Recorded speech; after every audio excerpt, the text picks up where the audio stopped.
O livro de Deuteronômio é o quinto livro da Bíblia e o último livro da Torá. Depois do êxodo do Egito, Israel ficou no Monte Sinai por 1 ano, fazendo uma aliança com seu Deus. E então eles tiveram uma viagem desastrosa através do deserto, e a geração do êxodo se desqualificou para entrar na terra que foi prometida a Abraão. E assim, Deuteronômio começa com Moisés na frente dessa nova geração explicando a Torá.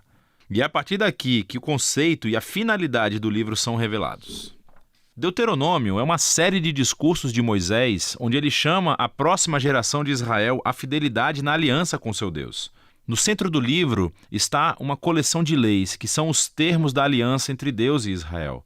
Algumas das leis são novas, mas muitas são repetidas, vindas de leis dadas anteriormente no Monte Sinai. E é daí que esse livro recebe o seu nome, da palavra grega Deuteronomion, que significa segunda lei. Agora, cercando essas leis, há 2 seções externas do discurso de Moisés. Cada uma delas é dividida em 2 partes. Vamos nos aprofundar e ver como tudo se encaixa. Então, primeiramente, Moisés resume a história até agora e destaca a rebeldia da geração anterior, em comparação com a constante graça e provisão de Deus no deserto. E Deus trouxe a sua justiça sobre eles, mas não abandonou suas promessas da aliança. Depois disso, surge uma série de sermões muito intensos, onde Moisés chama essa nova geração para ser mais fiel do que seus pais foram à aliança. Ele relembra-os dos 10 mandamentos. E então, a peça central dessa sessão é uma famosa frase chamada o Shema.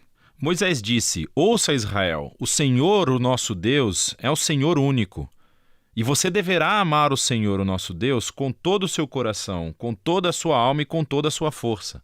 Isso se tornou uma oração diária muito importante no judaísmo e reúne todos os temas do livro. Portanto, a palavra ouça, ou Shema em hebraico, significa muito mais do que apenas ouvir. Seu significado inclui responder aquilo que você ouve. Em português nós diríamos, obedeça. E a palavra amor em hebraico também significa muito mais que apenas uma emoção ou sentimento. É uma decisão de devoção sincera a Deus, que envolve a sua vontade e as suas emoções, sua mente e o seu coração. Para Israel, a sua obediência e devoção a Deus serviria a um propósito muito maior. A obediência às leis fará de Israel um povo único entre as nações, assim como Deus disse no Monte Sinai. Eles se tornarão um reino de sacerdotes. E Moisés agora diz: mas como? Israel tem a chance de seguir as leis para mostrar ao mundo inteiro a sabedoria e a justiça de Deus. A outra ideia-chave no Shema é que Israel foi chamado para obedecer e ser fiel somente ao Senhor, ou, literalmente, em hebraico isso significa que Deus é único.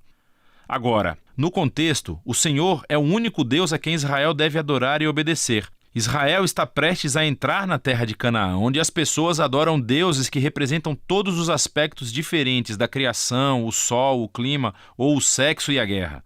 E na opinião de Moisés, adorar esses deuses degrada os humanos e destrói as comunidades. Mas adorar o Deus de Israel, que é o Criador e Redentor, levará a vida e bênçãos. E assim, chegamos à grande coleção de leis no meio do livro, que são organizadas por tópicos. A sessão de abertura é sobre a adoração de Israel ao seu Deus. Eles deveriam ter um templo central, onde somente um Deus seria adorado.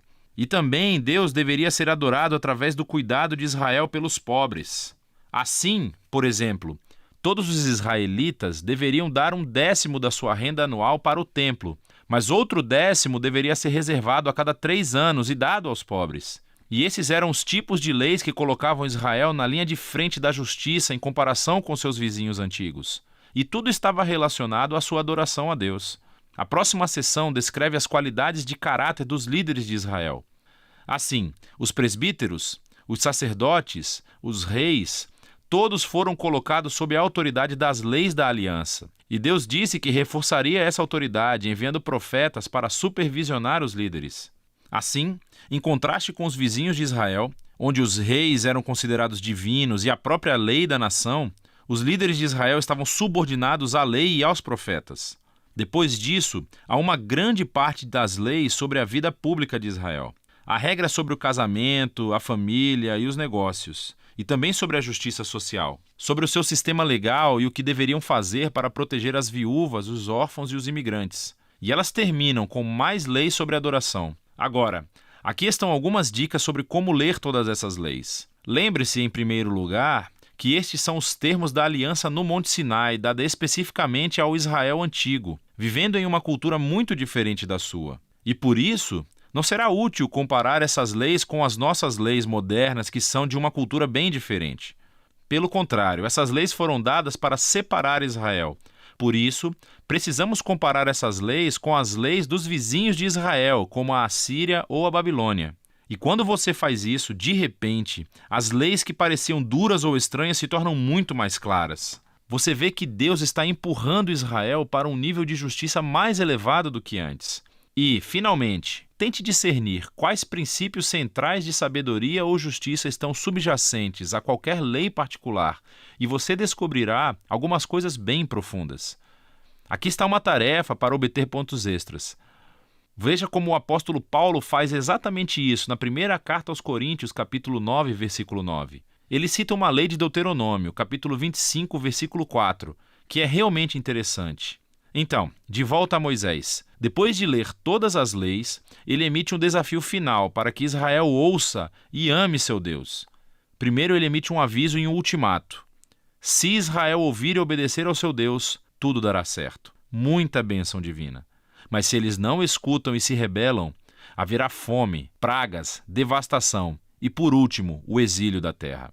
E então Moisés toma uma decisão. Ele diz: hoje eu coloco diante de vocês toda a vida ou morte, bênção ou maldição, bondade ou maldade. Portanto, escolham a vida amando ao Senhor seu Deus e escutando o que ele diz. Mas então Moisés diz: sei que depois que eu morrer, vocês vão se rebelar e se afastar de Deus e sofrer o exílio. O que é meio deprimente, mas, novamente, ele já convive com essas pessoas há muito tempo e fica claro que as suas esperanças não são muito altas. Mas nem tudo está perdido, diz Moisés. Um dia, quando Israel estiver no exílio, Moisés diz que eles poderão voltar para o seu Deus, que, em suas palavras, circuncidará os seus corações, para que possam amá-lo de todo o coração e alma e para que possam viver. Essa é uma metáfora vívida, que diz que algo está fundamentalmente errado com o coração de Israel. É teimoso e duro, e é a mesma coisa que está errada com o coração de toda a humanidade. E isso vem desde a rebelião no jardim. Os humanos ganharam autonomia de Deus. Eles queriam definir o bem e o mal por si mesmos, e como resultado eles arruinaram o mundo bom de Deus. Mas um dia, Moisés diz, Deus vai fazer algo para transformar os corações do seu povo, para que eles possam verdadeiramente ouvir e amar a Deus de coração, e possam ser trazidos de volta à vida verdadeira. E esta é a promessa mencionada pelos últimos profetas bíblicos, Jeremias e Ezequiel, a esperança de um novo coração. Então Moisés termina o seu discurso com um poema de advertência e depois de bênção. Ele sobe uma montanha e morre, e assim a Torá chega ao fim. Todas as tensões principais da história bíblica estão em vigor, mas ficaram totalmente sem solução. Então, quando é que o descendente da mulher virá para derrotar o mal? Ou como Deus vai salvar o mundo inteiro e abençoar todas as nações através dessa família? E como pode a santidade de Deus se reconciliar com pessoas que são continuamente rebeldes? E como Deus vai transformar os corações do seu povo? Você tem que continuar a ler para descobrir. Mas por enquanto, é disso que se trata o livro de Deuteronômio.